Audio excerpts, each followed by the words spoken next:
Guys हम आज करने वाले हैं type conversion. Okay, so first of all the question is कि what is type conversion.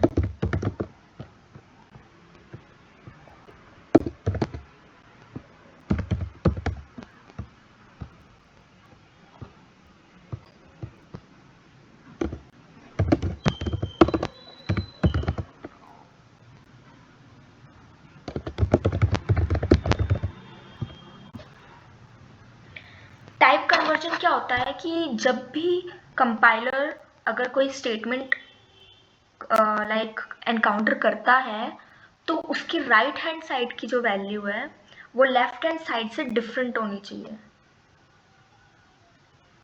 Then जो कंपाइलर क्या करता है, उस जो राइट हैंड साइड की वैल्यू है उसको कन्वर्ट करने की कोशिश करता है लेफ्ट हैंड साइड वैल्यू में. तो इसको हम क्या बोलते हैं, ऑटोमेटिक कन्वर्जन, जो कि कंपाइलर करता है. ओके, और जब कंपाइलर वो कन्वर्जन नहीं कर पाता है तो हम वी एज अ प्रोग्रामर हमें करना पड़ता है कन्वर्जन. ओके, सी जैसे कि x is equals to Y. Okay, तो अगर ये जो x है ये y के इक्वल है तो ठीक है, लेकिन अगर x y के इक्वल नहीं है तो हमें इसे इक्वल करना पड़ेगा. Okay, see first of all data type conversion के दो टाइप्स होते हैं. First of all implicit type conversion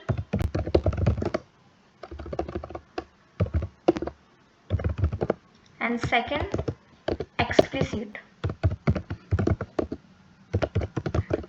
type conversion.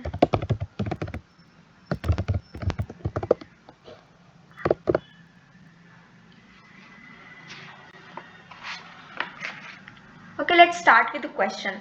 See, जो implicit type conversion है वो हमें पढ़ने की ज़रूरत ही नहीं है क्योंकि जावा ऑटोमेटिकली टाइप कन्वर्ट कर देता है.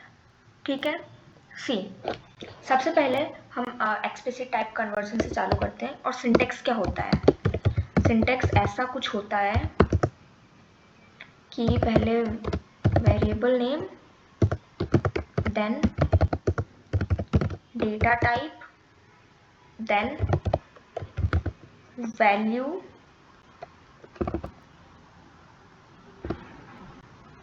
या फिर where. Okay, see, let me explain it with example. Okay, see, int x, let's use different color.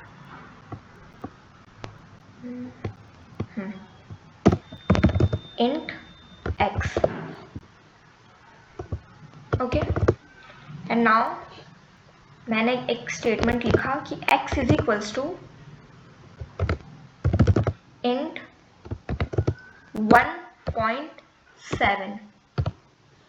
Is it possible कि यहाँ पे मैंने x को क्या डिक्लेयर किया कि वो int है, बट यहाँ पे मैंने क्या किया कि x को एक ऐसा वैल्यू असाइन कर दिया जो फ्लोट है 1.7.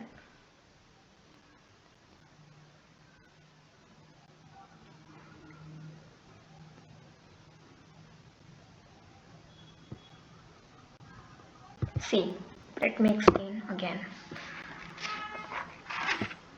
See, byte a is equals to 10 and int b, okay, and b is equals to a. अब आप अपना टाइम लेना और आप सोचना कि क्या ये स्टेटमेंट, जो तीन स्टेटमेंट्स लिखी, क्या ये सही है?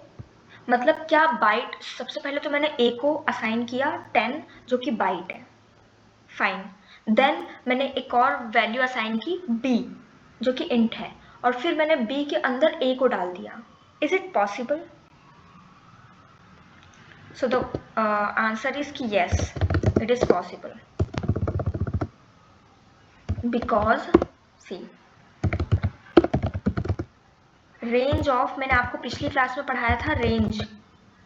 सो range of int is greater than byte. That's why this statement is true. I hope कि आपको थोड़ा बहुत समझ आया होगा.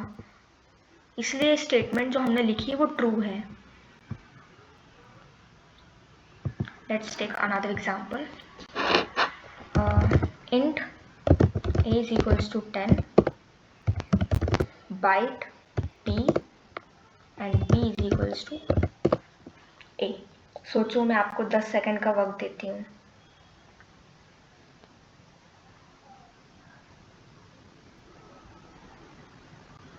Is it possible? क्योंकि पिछले केस में तो वो बाइट में था, देन वो इंट में कन्वर्ट हुआ है, बट इस टाइम पे वो इंट में है और वो बाइट में कन्वर्ट होने जा रहा है. थोड़ा सा आप सोचिए कि मतलब जो रेंज है इंट की तो बड़ी रेंज है ना बाइट से, तो बाइट तो कन्वर्ट हो गया इंट में, बट क्या इंट बाइट में कन्वर्ट होगा? So the answer is no. Why? Because the range of int is bigger. ठीक है? Why? Let me explain. Because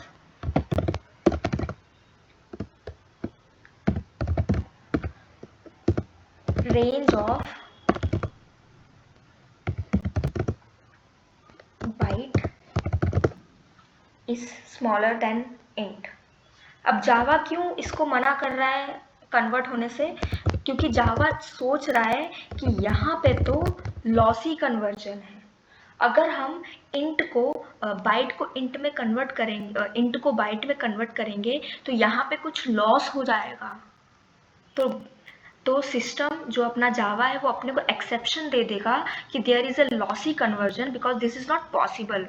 See, if there is something which is like 1.7 for example, 10 के place पे 1.7 रख देते हैं हम. अब यहाँ पे अगर हम फ्लोट को इंट में कन्वर्ट करेंगे तो जावा तो सिर्फ 1 ही लेगा ना, 0.5 तो हमारा वेस्ट हो गया. सो यहाँ पे जावा क्या सोच रहा है कि यहाँ पे लॉसी कन्वर्जन है, तो क्या इसको कन्वर्ट नहीं कर सकते? हम कर सकते हैं कन्वर्ट. हम सॉल्यूशन क्या है इसका कि हम b is equals to byte a करते हैं. Here this is explicit type conversion. अब तो जावा को करना ही पड़ेगा. अब हमने यहाँ क्या किया है, जबरदस्ती जावा से बोला है कि तुझे करना पड़ेगा. ओके तो जहाँ पे जैसे देखो इन दिस केस, ये एक ऐसा केस है जहाँ पे जावा ने खुद में खुद ही कन्वर्ट कर दिया है, बट यहाँ पे जावा कन्वर्ट नहीं कर पा रहा है क्योंकि इंट बड़ी वैल्यू है बाइट से, इस वजह से इंट को बाइट में हम कन्वर्ट नहीं कर सकते. तो यहाँ पे हमको ज़बरदस्ती एक्सप्लिसिट कन्वर्जन करना पड़ रहा है, जिससे कि हम नाउ अब कन्वर्ट कर सकते हैं with the help of this. Okay so let me give you one more example. Let's say int a is equals to 128, byte b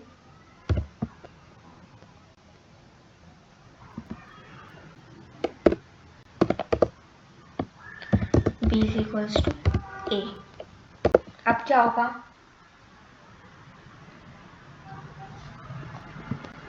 ये इंट है लेकिन हम इस केस में इंट को बाइट में कर रहे हैं.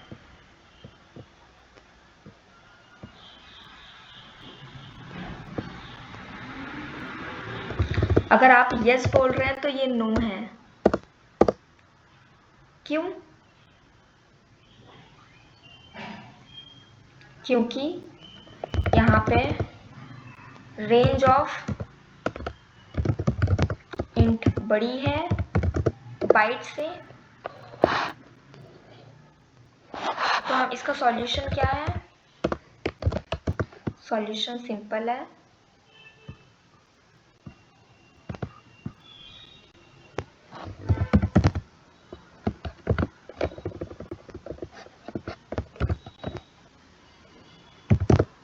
b is equals to bite of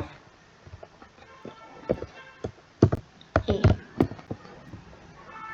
okay, so मैं आपको कुछ क्वेश्चन दूंगी जो आपको खुद से सॉल्व करना है. ओके, जैसे कि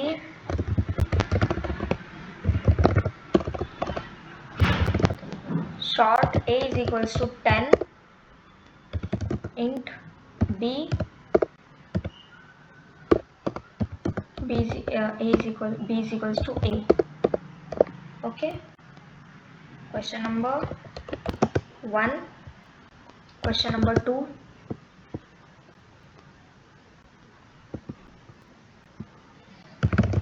Int a is equals to 10 long b is equals to a.